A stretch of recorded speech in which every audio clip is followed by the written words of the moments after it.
Hello guys, welcome to my channel simplified classes. मैं हूं doctor निशा और आज हम पढ़ने जा रहे हैं क्लास 8 का first chapter that is crop production and management. तो इस चैप्टर में बच्चों हम पढ़ेंगे क्रॉप का प्रोडक्शन कैसे हो रहा है और उसका मैनेजमेंट कैसे हो रहा है। ऑलराइट, तो बढ़ते हैं हम आगे। Paheli and Boojho went to the uncle house during the summer vacation. Paheli and Boojho कहाँ गए? अपने अंकल के घर गए समर वेकेशन के टाइम पे। There uncle is a farmer. उनके अंकल क्या थे बच्चों? फार्मर थे। One day they saw some tools like खुरपी, sickle, shovel and plow etc. in the field। तो पहेली एंड बूजो ने कुछ टूल्स देखा। क्या कौन कौन से टूल्स देखा? खुरपी ऐसा दिखता है। मैंने बच्चों थोड़ा सा आपको समझाने के लिए हल्का सा यहाँ पे फिगर बना दिया है, इतना अच्छा नहीं बना सो डैट पर आप समझ सकते हो थोड़ा। तो खुरपी यहाँ पे ये है, सिकल आपका ये है एंड शॉवेल आपका ये है, ठीक है। एंड प्लो क्या है आपका? It is a farm tool for loosening और turning the soil before sowing seeds और प्लांटिंग। प्लो आपका एक तरफ से फार्म टूल है, किस चीज़ में हेल्प करता है बच्चों? लूजनिंग में। किस चीज़ को? सॉइल को लूजन अप करता है वो आपको दो चीज़ करने के लिए, या फिर सोइंग सीड्स या फिर प्लांटिंग करने के लिए, ठीक है। बढ़ते हैं हम आगे। I want to know where and how we use these tools. अब पहेली एंड बूझो में यहाँ पे अब बातें चल रही है यहाँ पे, ठीक है। तो ये बोल रहे कि जो टूल्स है वो कहाँ और कैसे यूज़ करते हैं। इसका आंसर आपको आगे मिलेगा। You have learn that all living organism require food. आपने देखा है और हम अभी तक देखते भी आ रहे हैं कि हर लिविंग ऑर्गेनिज्म को फूड चाहिए। Plant can make their food themselves. Plant अपना खाना खुद बना लेता है। Can you recall how green plant synthesise their own food. क्या आप बता सकते हो कि ग्रीन प्लांट अपना खाना कैसे बनाता है? तो मैं आपको शॉर्ट में बता देती हूँ कि ग्रीन प्लांट अपना खाना कैसे बनाता है, with the help of photosynthesis. तो फोटोसिंथेसिस मेनली कहाँ होता है? ग्रीन प्लांट्स में। और आप अगर पूछोगे कि फूड फैक्ट्री कहाँ है, तो प्लांट में कौन सा पार्ट में? लीव्स में। तो फूड फैक्ट्रीज आपको लीव्स में क्यों है? क्योंकि लीव्स पे आपका क्लोरोफिल प्रेजेंट होता है एंड क्लोरोफिल का मेन फंक्शन होता है बच्चों सनलाइट को ट्रैप करना। ये चीज़ें हम क्लास 7 में फर्स्ट चैप्टर में हम पढ़ चुके हैं, ठीक है। Animals including humans can not make their own food. Animals और ह्यूमंस अपना खाना खुद नहीं बना सकते। So where do animals get their food from. So animals अपना खाना कहाँ से लेते हैं? But first of all why do we have to eat food. ठीक है, हमें समझ में आ रहा है हर जगह बात फूड की हो रही है, तो हमें ये तो पता लगे कि फूड हमारे लिए क्यों ज़रूरी है, हम क्यों खाना खा रहे हैं। You already know that energy from the food is utilized by the organism for carrying out their various body functions such as digestion, respiration and excretion। तो हमें पता है कि फूड का जो फूड ले रहे हैं और जो एनर्जी यूटिलाइज हो रही है वो कहाँ कहाँ हो रही है? डाइजेशन में, रेस्पिरेशन में, एक्सक्रीशन में, और भी चीज़ें आप ऐड ऑन कर सकते हो। We get our food from plants और एनिमल्स और बोथ। तो हम अपना खाना कहाँ से ले रहे हैं बच्चों? प्लांट्स, एनिमल्स एंड दोनों से। Since we all need food, how can we provide food to a large number of people in our country? यहाँ पे बातें हो रही है कि ठीक है, हमें पता लग गया है कि फूड कितना ज़्यादा हमारे बॉडी के लिए रिक्वायर्ड है, बट हमारे कंट्री में पॉपुलेशन भी तो बहुत ज़्यादा है, पर हर एक इंसान तक फूड पहुँचना बहुत ज़्यादा ज़रूरी है। और वो कैसे पहुँच रहा है? ठीक है, food has to be produced on large scale. तो हर एक इंसान तक पहुंचने के लिए मेन चीज़ें क्या होती है कि आपको फूड का प्रोडक्शन करना होगा लार्ज स्केल में। अगर आपका फूड ही नहीं है, प्रोडक्शन ही नहीं हो रहा, तो आप हर एक इंसान तक कैसे पहुंचाओगे?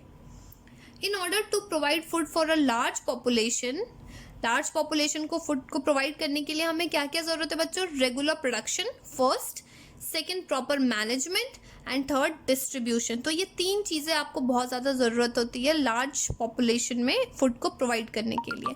तो मैं आपको इस चीज़ को एक्सप्लेन करती हूँ। रेगुलर प्रोडक्शन में क्या हो रहा है आपको कि इट मीन्स कि अगर प्रोडक्शन हो रहा है तो वो रेगुलर होना चाहिए। ऐसा नहीं है कि कभी प्रोडक्शन हो रहा है फिर 2-3 दिन के लिए आपने बंद कर दिया, ठीक है। It means it should be regular. Second आपको बोल रहा है प्रॉपर मैनेजमेंट। अगर फूड का प्रोडक्शन हो गया तो उसको मैनेज करना बहुत ज़रूरी है, क्योंकि आपने देखा होगा कभी कभी क्या होता है, बहुत जगह जहाँ स्टोर रूम बने होते हैं या फिर जहाँ पे आपका फूड आपको पड़े होते हैं या फिर रखा होता है, कहीं पे भी स्टोर होता है, वहाँ पे कीड़े लगने शुरू हो जाते हैं, वो ख़राब होने लगते हैं, ठीक है। तो मैनेजमेंट भी बहुत ज़्यादा ज़रूरत होती है। थर्ड आपको बोल रहा है डिस्ट्रीब्यूशन। अब ऐसा नहीं है कि आपने प्रोडक्शन हो गया, आपने उसको रख भी लिया, मैनेज भी कर लिया, बट डिस्ट्रीब्यूशन नहीं हो रहा, तो इट्स ऑफ नो यूज़। तो ये तीनों चीज़ों को समझने के लिए बहुत ज़्यादा ज़रूरी है कि आपको फूड का प्रोडक्शन करना है और कैसे करना है। ठीक है, आगे बढ़ते हैं हम। 1.1 में आपका एग्रीकल्चरल प्रैक्टिसेस, इसमें देखिए हम पढ़ते हैं टिल 10,000 BCE। BCE क्या होता है मैंने यहाँ पे लिख दिया है, before common era. People were nomadic. Nomadic क्या होता है बच्चों, कि वो ग्रुप ऑफ पीपल होते हैं जो एक जगह से दूसरे जगह जाते हैं, ठीक है, इन सर्च ऑफ फूड या शेल्टर। वो एक जगह नहीं रुकते। मैंने आपको शॉर्ट में या थोड़ा सा आपको समझाने के लिए यहाँ पे लिख दिया है। नोमैड्स क्या होता है, a member of a group of people who move from one place to another rather than living in one place all the time. वो एक जगह नहीं रहते, तो वो क्यों जाते इधर से उधर, इन सर्च ऑफ फूड और शेल्टर मेनली। यहाँ पे भी आपको दे रखा है, यहाँ पे मैंने आपको अपने लैंग्वेज में दे दिया है। They were wandering in groups from place to place in search of food and shelter. तो मेनली आपको फूड एंड शेल्टर के लिए वो एक जगह से दूसरी जगह जाते हैं। They ate raw vegetables and fruits and started hunting animals for food. तो वो क्या करते थे बच्चों, रॉ फ्रूट्स एंड वेजिटेबल्स खाते थे और एनिमल्स को हंट करके वो एज अ फूड उसको इनटेक करते थे। Later they could cultivate a land and produce rice. तो कुछ टाइम बाद क्या करने लगे, वो उन्होंने कल्टिवेट किया लैंड को और उसके बाद वहाँ पे राइस को प्रोड्यूस किया, वीट और बाकी अदर फूड क्रॉप्स को। तो वहाँ से एग्रीकल्चर की शुरुआत हुई है। तो अब समझ में आ गया कि एग्रीकल्चर कहाँ से रहा है ये। When plants of the same kind are cultivated at one place on a large scale, it is called crop.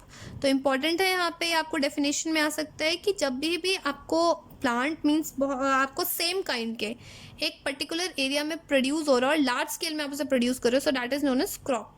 For example, crop of wheat means that all the plants grown in a field are of wheat. जैसे अगर आपको कोई भी land लिया और वहाँ पे आपका वीट का प्रोडक्शन हो रहा है, तो यहाँ पे आपको एग्जाम्पल दे दिया वीट का। You already know that crops are of different types like cereals, vegetables and fruits. तो crops आपके कौन कौन से हो गए, जैसे cereals हो गए, vegetables हो गए एंड fruits हो गए। They can be classified on the basis of the season in which they grow. अब ऐसा नहीं है कि हर वेजिटेबल्स आपको थ्रू आउट द ईयर मिलता है या फिर कोई भी फ्रूट्स है, वो पर्टिकुलर टाइम डिसाइड होता है उसमें। तो इस चीज़ के बारे में आगे बढ़ते हैं। India is a vast country. The climatic condition like temperature, humidity and rainfall vary from region to one region to another. तो बोल रहा है कि हर आप इवन आप इंडिया की बात कर लो, इसमें कितने सारे स्टेट्स हैं, तो हर स्टेट्स का टेम्परेचर, ह्यूमिडिटी एंड रेनफॉल वो डिपेंड करता है रीजन टू रीजन और state to state. According there is a rich in variety of crops grown in a different parts of the country. तो बोल रहे हैं हमें हर डिफरेंट कंट्रीज़ में अलग अलग आपके वेराइटीज़ ऑफ क्रॉप्स ग्रो होते हैं। Despite this diversity, two broad cropping patterns can be identified. तो दो चीज़ें आपको, kharif crops and rabi crops. तो ये बहुत ज़्यादा इंपॉर्टेंट है, आपको क्वेश्चन आता ही आता है, तो इस चीज़ को ध्यान से पढ़ना है। खारिफ क्रॉप्स क्या होता है, the crops which are sown in the rainy season are called kharif crops. तो वो किस टाइप के क्रॉप्स हो गए, जो सोन कब हो रहा है आपको, रेनी सीजन में।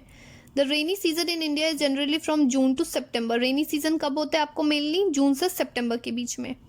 एग्जाम्पल क्या क्या हो गए बच्चों खारिफ क्रॉप्स के, पैडी, मेज, सोयाबीन, ग्राउंडनट्स एंड कॉटन, ये आपके खारिफ क्रॉप्स हैं। तो ध्यान से पढ़ना है इन चीज़ों को। रबी क्रॉप्स क्या होता है, the crops grown in the winter season, mainly कब आता है आपको, October to March, are called rabi crops. Example of rabi crops कौन कौन से होते हैं बच्चों, wheat, gram, pea, mustard and linseeds. So important है, मैं मार्क कर देती हूँ यहाँ पे, ध्यान से पढ़ लेना आपको। Besides these, pulses and vegetables are grown during the summer at many places. Okay. 1.2 1.2 में बोल रहा आपका basic practices of crop production. तो मेन आपका क्रॉप प्रोडक्शन का बेसिक प्रैक्टिस क्या है, ये इंपॉर्टेंट है, मैंने पहले मार्क किया हुआ है यहाँ पे आपको। यहाँ देखिए, why paddy can not be grown in the winter season. आप पैडी को विंटर सीजन में क्यों ग्रो नहीं करते हो, यहाँ देखिए पैडी आप कब कर रहे हो, मेनली आप रेनी सीजन में कर रहे हो। तो यहाँ पे क्वेश्चन है, why paddy can not be grown in winter season. Paddy requires a lot of water, therefore it is grown only in rainy season. हमें पता है कि पैडी को ग्रो करने के लिए बहुत ज़्यादा वाटर चाहिए, तो इसलिए वो कब ग्रो होता है? रेनी सीजन में। आपको क्वेश्चन आ सकता है और ये बिल्कुल आएगा, ठीक है। Cultivation of crops involve several activities undertaken by the farmer over a period of time. You may find that these activities are similar to those carried out by the gardener or even by you who when grow ornamental plants in your house. तो पता है आपको ornamental plants क्या होते हैं? They are grown for a decorative purpose in gardens. ये हमें पता है, और ये भी आपको बता देती हूँ, the cultivation of ornamental plant is called floriculture, ठीक है, या floriculture. These activities or tasks are referred to as a agricultural practices which are listed below. अब agricultural practices में ये कौन कौन सी चीज़ें आ रही है मैं आपको बता देती हूँ. Preparation of soil, sowing, adding manure and fertilizer, irrigation, protecting from weeds, harvesting and storage. तो ये जो पॉइंट्स दे दिया है इनके बारे में हम आगे पढ़ते रहेंगे. तो इस वीडियो में इतना ही है, आगे हम कंटिन्यू करते हैं नेक्स्ट वीडियो में.